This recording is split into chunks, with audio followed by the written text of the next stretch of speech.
Hey guys, it's me, Lisa Stone, and I am here with US Open KidCaster Rex Kulman. Rex, thanks so much for coming on. You have been a busy young man these last few days. Yeah, I have been doing a lot of work with the US Open and other KidCasters. Yeah, so tell me, how did you get to be a KidCaster? Well, I was able to get the USta Eastern Brand Ambassador, and then now I was able to apply to get KidCaster, and they interviewed me, the USTA production team, and Mm-hmm. I was able to do good in the interview, and I got it.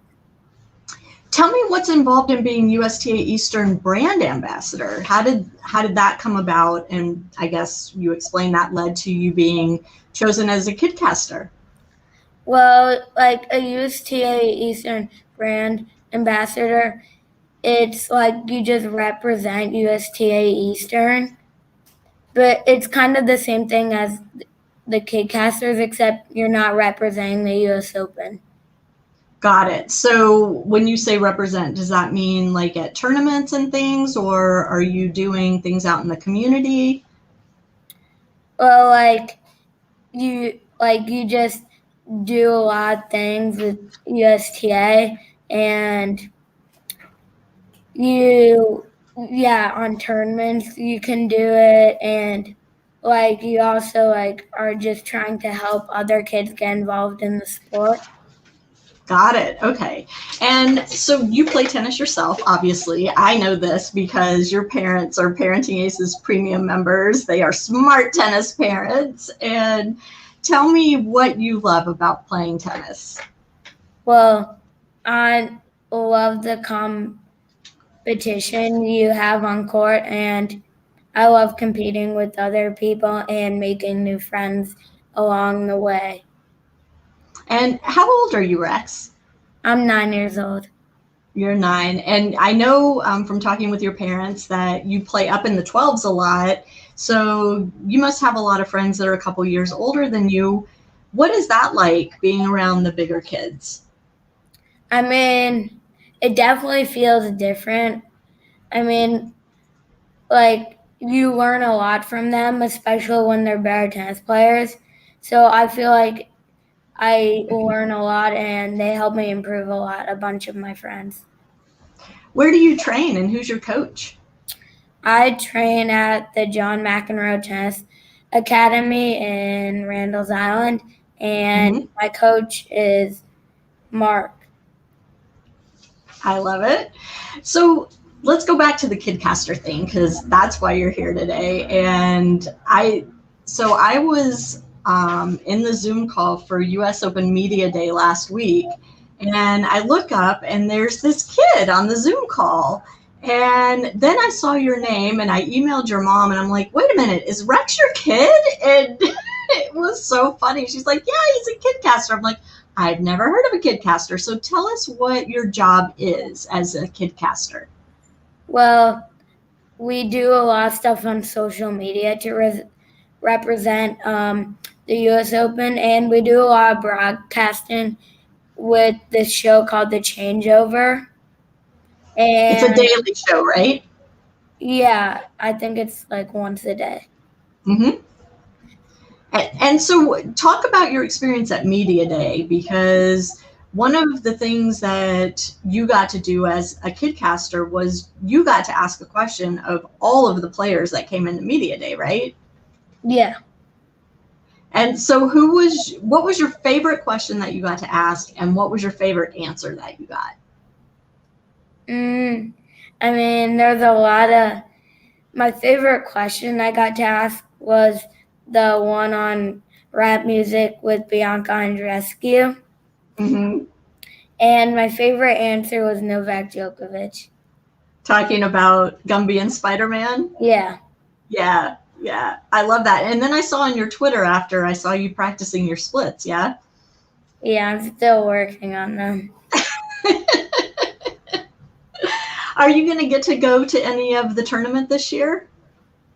Yeah, I will. When are you going? I think I'm going on Friday. Nice. Do you know who you're hoping to see? I mean, obviously, I want to see a lot of American Next Gen stars, and I want to see my favorite players. I don't know who's going to be left in the tournament by then. True. Fair enough. Fair enough. Who are your favorite players? Well, I like Sebi Korda. I like, Yeah, sadly he got sick yesterday, huh? yeah, Yeah, and Maxime Cressy beating Pablo Carreño Busta. I mean, that was huge. that was a really good match. And I also like Zverev. Okay. And tell me a little bit about what you're hoping to learn from this whole experience as a KidCaster. Why did you want to do this? Well, one reason I wanted to do it was because I could make new friends and I could meet new people by doing this. And I also get to interview some of my favorite players. And I also get to do broadcasting for the US Open and learn a lot also. Yeah, that's pretty cool. How many KidCasters are there in total? Do you know? 6, I believe. Okay, so they took one from 6 different sections. Is that right? No, You don't know. It's okay. I don't think so. Because I have a friend who's in my section and he got the job too. Ah, okay. So maybe they needed kids that were close to the venue so that you guys could come on site, huh? Yeah. Yeah. Have you been to the US Open before? Yeah, I've been there a bunch of times. I try to go every year. You live pretty close, right? Yeah. I live Yeah. maybe like 40 minutes away. Yeah. Not too bad. Not too bad. So, do you have dreams of being a broadcaster when you get older or doing something in TV, radio like that? Me personally, no. I'd No. rather be a professional tennis player. But I do like being a KidCaster. Yeah, that's good. We see a lot of former professional players doing broadcasts now, whether it's on Tennis Channel or whether they're podcasting or they're on some other, TV outlet. So it's kind of a cool gig to have after you're done with your career. I know it's fun to do. Yeah.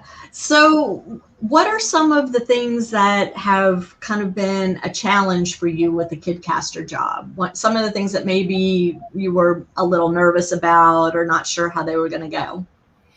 Well, one thing was planning my questions and creating them before media day. I Mm-hmm. want to have good questions because I knew that this was a big opportunity for me.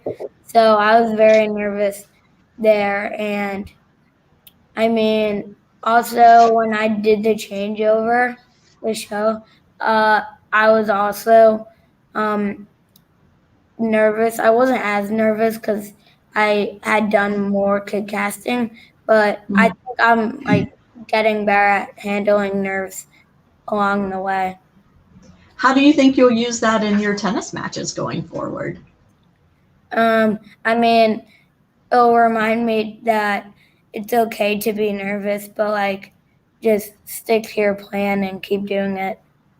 Yeah, I think that's true. I think you're gaining confidence every time you get in front of the camera, right? Every time you get on the microphone, it gives you a little more confidence in what you're doing and your success with it, right? Yeah. Same with, the more you play tennis, the better you get, the more confidence you have. Yeah, exactly. Yeah, yeah. When you're on site at the Open this weekend, are you going to be doing any kid casting there? No. It's all pleasure while you're on site. All Yeah. for fun. Good, good, good. And what's coming up over the next week? Are you going to do any kid casting stuff with the US Open Juniors at all? No, but I think I'll do different stuff with the changeover show, I think. Mm-hmm. But not the you're not going to be part of the Junior U.S. Open. It's just the regular U.S. Open that's using you as a KidCaster. Is that right? Yeah. Okay. Okay, cool. Are there any junior players that you're looking forward to seeing at the Junior U.S. Open? Anybody you follow? No, because I don't follow other juniors who are that much older than me. Gotcha. I mean, one of the cool things for me as, parenting aces and getting to do media is a lot of the players that are in the main US Open now are players that I first saw at the US Open Juniors. And now they're not juniors anymore. They're playing on the main tour, or they are still juniors like Coco Gauff, but playing on the main tour. So it's kind of cool. If you get a chance to see some of them while you're out there, you should take a look. It's fun.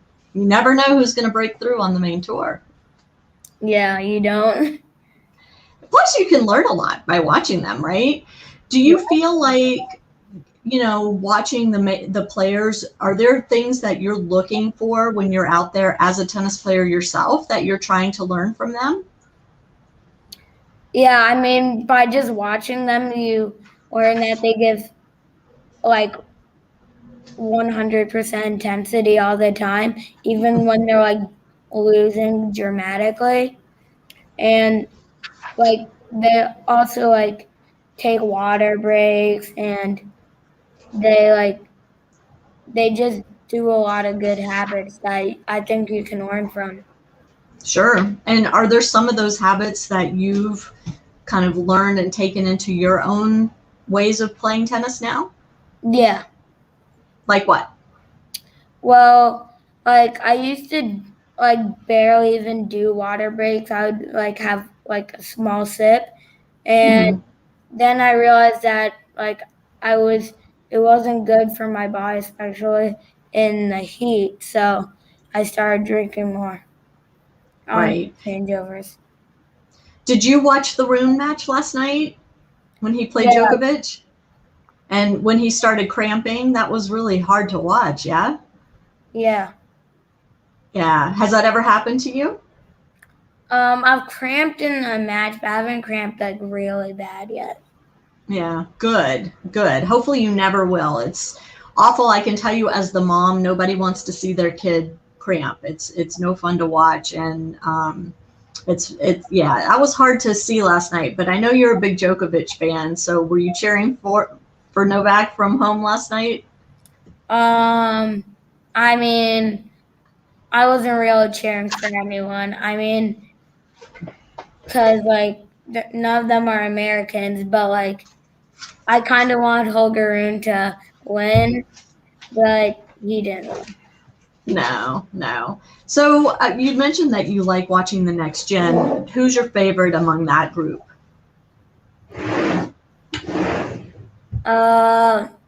I mean, there's so many good next gen players.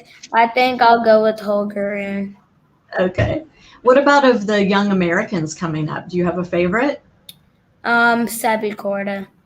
Oh yeah, you said that before. Do you watch the women's side at all, or just really focused on the men's side? I watch the women's side. I do. Do you have a favorite player too on that side? I like Ash Barty, Jessie Pegula. I like Sabalenka. I mean, I don't have any like one person I like. Yeah, that's cool. So what's next for you after the US Open? Will you be KidCasting the whole 2 weeks? Yeah. And then what? And then like I don't think I KidCast anymore. But do you have school? Do you have a tournament coming up? I have the Little Mo coming up, and awesome. And I will start school. Okay. And which Little Mo are you playing? Are you playing the Eastern Regional? Yeah. Cool. Have you played Little Mo before? Yeah, I played when I was 7. Okay.